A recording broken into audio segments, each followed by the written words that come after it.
이번에는 국회로 가보겠습니다. 어제 문재인 대통령이 야당 대표들을 직접 찾아가는 파격 행보를 보였는데요. 오늘은 임종석 대통령 비서실장이 여야 지도부를 찾을 예정입니다. 네, 여소야대 국면 속에 대선에서 승리한 민주당은 집권 여당으로서의 통합과 협치를 강조하고 있고, 야당은 대선 패배에 따른 당 수습 방안을 놓고 고심하고 있습니다. 국회로 가보겠습니다. 박광열 기자.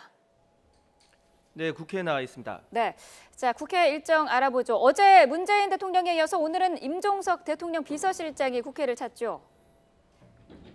네, 그렇습니다. 출범 이후 소통, 통합 등 메시지를 강조하는 움직임의 일환인데요.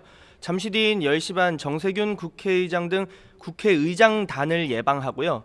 이어 더불어민주당 우상호 원내대표, 자유한국당 정우택 당대표 권한대행, 국민의당 주승용 원내대표, 바른정당 주호영 당대표 권한대행 등을 만납니다. 정의당은 심상정 대표의 당무 복귀가 오는 15일로 예정돼 있어 연기됐습니다. 향후 국정 운영의 파트너로서 협조를 당부할 것으로 보이는데요.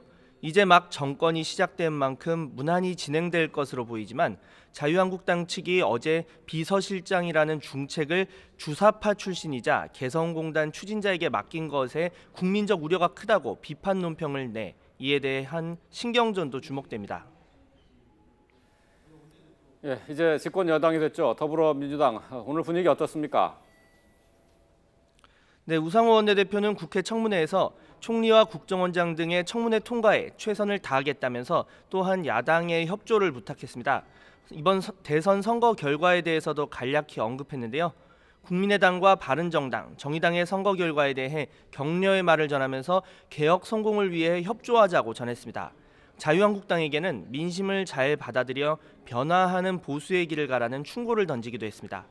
여소야대 정국 속 협치를 강조하는 목소리가 큰 가운데 당내 일부에서는 야당 측 인사의 입각도 가능하다는 이야기가 나옵니다.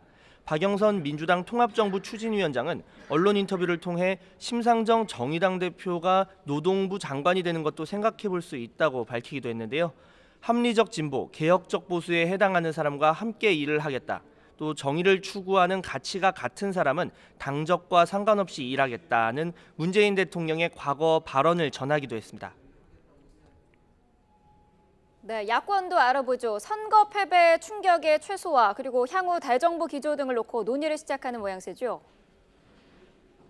네, 그렇습니다. 이번 대선에서 TK와 노년층의 강력한 지지를 바탕으로 2위를 차지한 자유한국당은 어제 해단식을 열었는데요.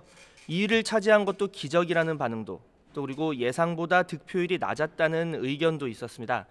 선거 책임을 지고 사퇴한 이철우 사무총장 후임으로는 임명진 비대위 체제에서 사무총장을 과거 맡았던 박맹우 사무총장이 다시 발탁됐습니다. 이런 가운데 홍준표 대선 후보는 내일 미국으로 잠시 출국하는데요.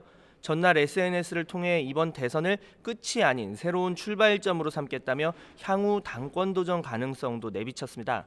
이에 대해 정우택 원내대표는 지금 막 대선에서 떨어졌는데 또 당권에 도전하는 건 모양새가 좋지 않다고 지적하기도 했는데요. 또 바른정당 탈당파의 복당 허용 문제 등 산적한 문제가 많아 향후 당 주도권을 놓고 내홍 가능성도 배제할 수 없습니다. 국민의당도 오늘 오전 비공개 회의를 열었는데요. 차기 원내대표 선출 문제 등을 논의하기 위해서인데, 유성엽, 김관영 의원 등이 출마 의사를 밝힌 가운데 주승용 원내대표의 유임 가능성도 조심스럽게 제기되고 있습니다.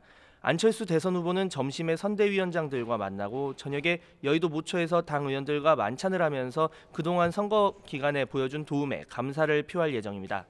바른정당은 오는 15일 소속 의원과 당협위원장이 모두 참여하는 워크숍을 통해 향후 당 행보를 논의하는데요. 이번 대선에서 6.8% 지지를 받으면서 지지율이 아쉽다는 지적도 있고, 또 반면 득표 상당수가 젊은 층이고 특정 지역이 아닌 고르게 표를 받았다는 호평도 있었습니다. 앞서 해단식에서 유승민 대선 후보는 백의종군하면서 당과 끝까지 함께 가겠다고 개혁보수의 길에 대한 의지를 밝혔는데요.